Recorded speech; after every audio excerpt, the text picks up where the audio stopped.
welcome back to my channel. So today is gonna be a Eurovision recap video. I reacted to 5 Eurovision songs because I don't want to spoil myself the competition, and I think that worked really well because the first 2 semifinals were so exciting. In fact, I think it's the strongest Eurovision we've had in a long while. I do not remember when my Eurovision faves playlist for the year was this long. It is currently at 10 songs and I'm considering adding more.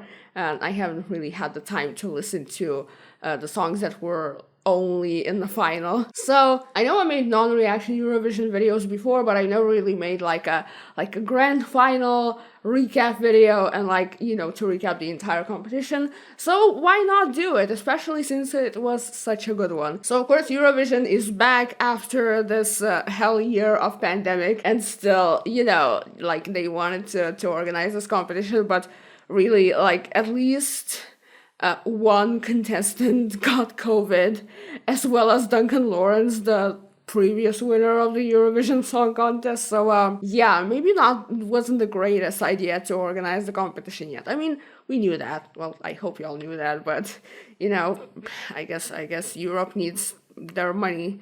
Eurovision organizers need their money somehow.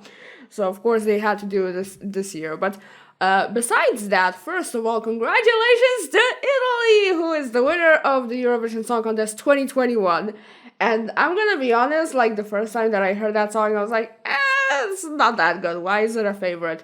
But when I saw the performance in the final, the energy, the vibe that they had was exquisite, you can only tell so much about a song from just listening to it or hearing a snippet of it, and then you watch a full performance where the artist is giving all of their unique energy to the song. I feel like a lot of Eurovision performances are more special than their studio versions, and this is definitely the case.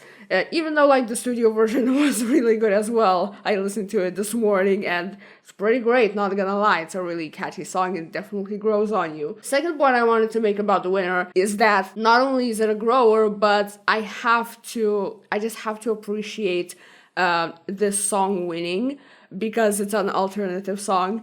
And at this point, I don't listen to alternative music that much anymore, but whenever I hear it in the wild, especially on the radio or in Eurovision, it's just immediate vibing. I'm these are my people, and it makes me so happy. That's why I was so happy to hear Finland as well.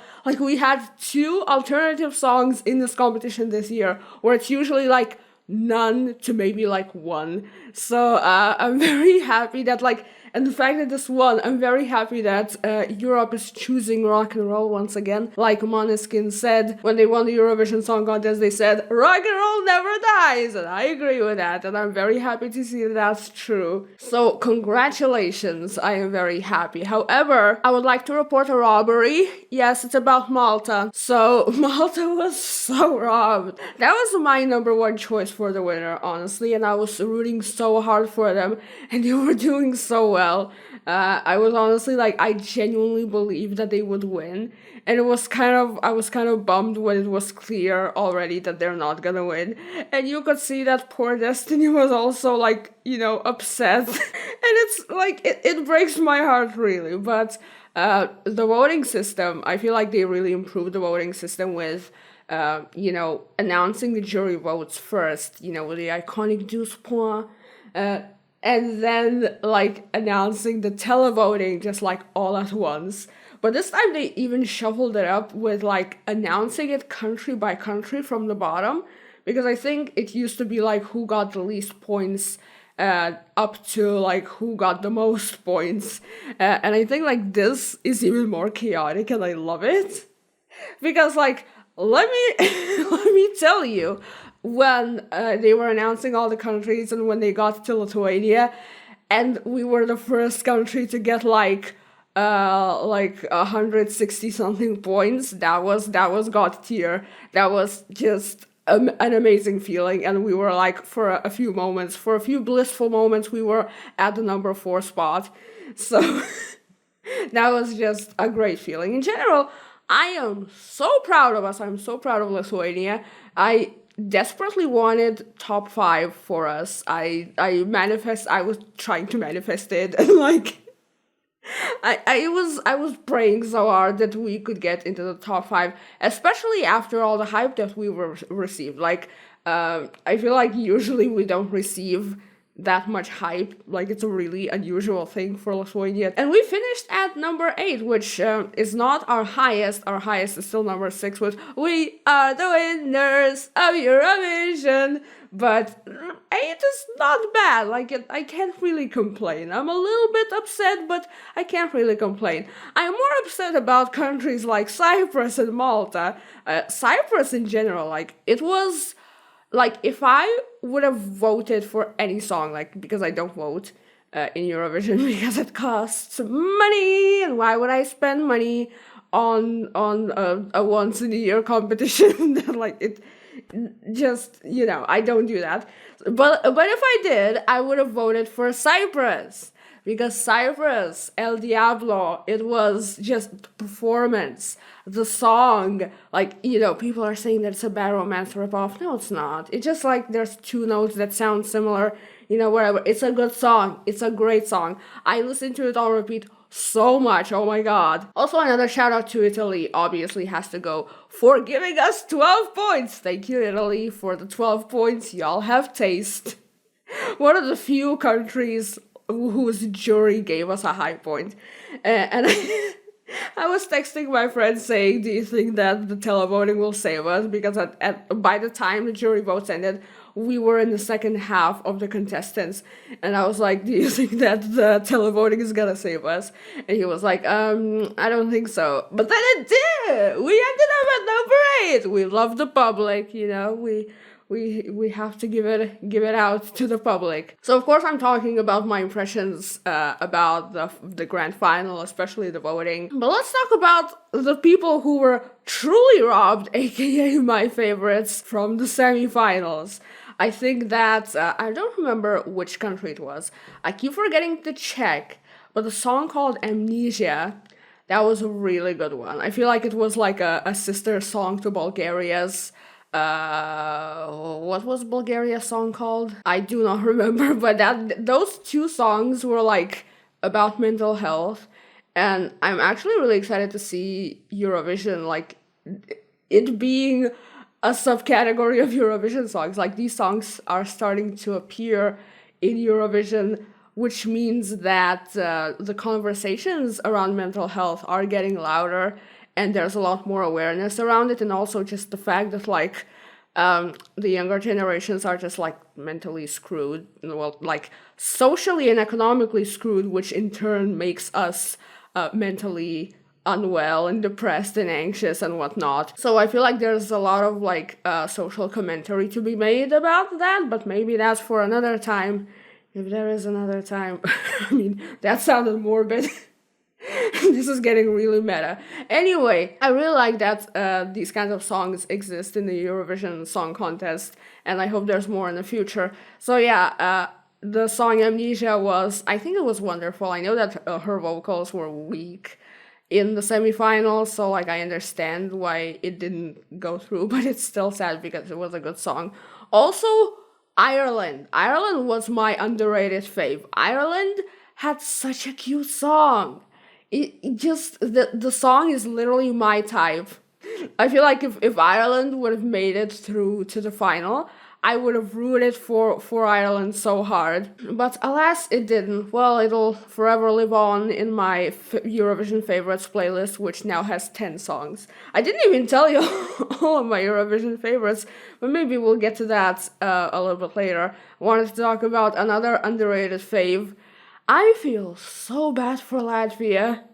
That girl has an amazing voice, and especially last year, her song was incredible. Latvia's Still Breathing was genuinely my favorite entry from last year out of all the entries. I would have, like, me and my friend were talking, like we wish that she went to Eurovision with The Moon is Rising, and then this year she chose Still Breathing. Because that song would have definitely passed through to the final. I am so certain. So I feel like just Latvia was done dirty in general, like with the staging, with just it was, I guess it was just like an unlucky choices, because like they absolutely deserved to be more like in the spotlight, and as far as I know they came last, and I feel so bad. Also, another song that was robbed, that I keep forgetting that it got robbed because I listened to it so much. Australia's Entry. Incredible outfits, incredible choreography, incredible song. Don't know how they didn't get in, honestly. Like, I've always been like, I don't know if people still have this discourse, but I've always been pro Australia in Eurovision, because, well, so far they've been bringing nothing but bops to the contest. Like, honestly, I don't remember a single year where I would look at Australia's song and be like, man, this shit sucks. Because it's really like they always deliver quality, especially this year. I've been listening to Technicolor so much, and Montaigne just seems to be a really cool artist. So yeah, they were definitely robbed. So my favorites in general, like overall, the songs that I actually listened to and loved were Cyprus, Malta, Ireland, Ukraine, Azerbaijan, they had a really good song. Also Australia, as I mentioned, Bulgaria, and of course Finland. Finland was just incredible, amazing energy. I physically can't not headbang whenever I hear that song, God bless. And I think Italy is quickly gonna make it into my top favorites from this year, because it is a grower and it is really catchy. Other songs that I didn't listen to but still appreciate are Iceland, because their performance was just incredible. Germany, poor Germany, didn't get any fucking points. Well, they got like 3 points from the juries, I think. I really liked how quirky their song was. I like when Eurovision is weird.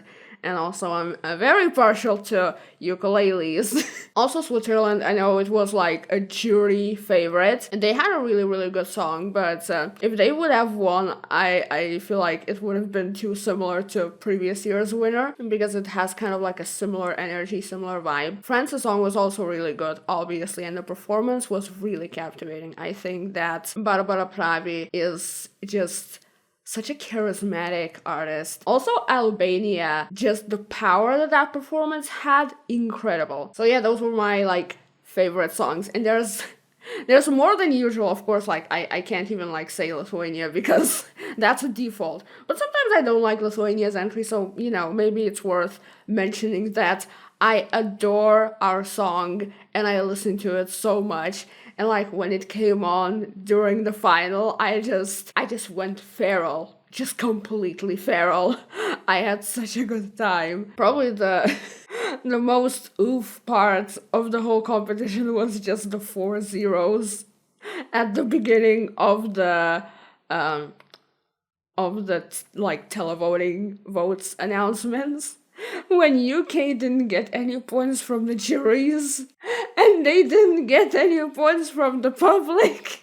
Like, I'm not surprised, but it was just very sad to watch. I feel like it's less sad when you have all of the votes, like, combined votes announced like they used to. So then, like, when you just don't get any points, you don't get mentioned at all. And this just required them calling out each country and saying that they got no points. That was a big oof moment. So, I mean, I did appreciate that the audience, like, gave applause for the UK, out of respect. But also I find it funny that apparently, like, the song was chosen by, like, some, like, board of experts or whatever, and, and it just got last place. Like, you really have to put heart and soul into it. Not saying that the artist didn't put heart and soul. Like, he seems like a fun guy. He had a good time on that stage. But also, on the other hand, I know that a lot of people get their songs written, by producers and writers from other countries anyway these days. Which is something that I'm like, not sure how I feel about that, because, like, while I understand, like, maybe getting like collaborating with a producer from another country, but like if your song is written by just like people from God knows where, like, what it kind of defeats the point of Eurovision, which is like to showcase your culture, or at the very least showcase your country's talent and what you've got. Well, the singing is still like obviously like I wanted to say like singers are still from these countries, but also some singers just come from other countries to represent the other country. So it's a lot of there's a lot of topics that could be discussed. Like, does it make Eurovision more or less legit as a international competition or whatever? But at the end of the day, it's a big party, and it's all there. It's all there is to it. You're just meant to have fun at this point. Like, yeah, after the war, it was like, all those people dressed fancy and like it's super serious. Now it's just everybody's just going ham, and it's supposed to just be a big party, which I love. Like, this is one of the few times in a year that we all get to look forward to and share this big, beautiful experience together. So yeah, this year's Eurovision is definitely coming down in my history of Eurovisions that I watched as one of the best, along with like 2009 and 2016, I believe, and this one. Pretty much like the three best Eurovisions, I feel like. The 2009 Eurovision has a special place in my heart because it was practically the first one that I watched and was super interested in. So, I feel like I always mention that, but it's just so special to me. So now I'm very curious to see what you guys thought of this year's Eurovision. What do you think of the winner? Who do you think got robbed? That's the most important question. That's because that always gets the most, debate. Like, who got robbed, in your opinion? I hope you enjoyed my little rant. I know that my thoughts are scattered, and I just jump from one thing to another. But it was fun to talk about, and I hope you all had fun too. I promise next video is going to be not Eurovision related. I'm gonna react to something from further into the West. Perhaps an album. So look forward to that. Also, as always, I would like to thank the people who are supporting me on Patreon. And if you want to support me beyond watching my videos, please check out the page. Also, I have a Redbubble shop where I post designs that are not related with my channel, but are still really cute, and you should totally check it out. And yeah, thank you so much for watching this video, and I will see you next time. I love you guys. Bye! Mwah!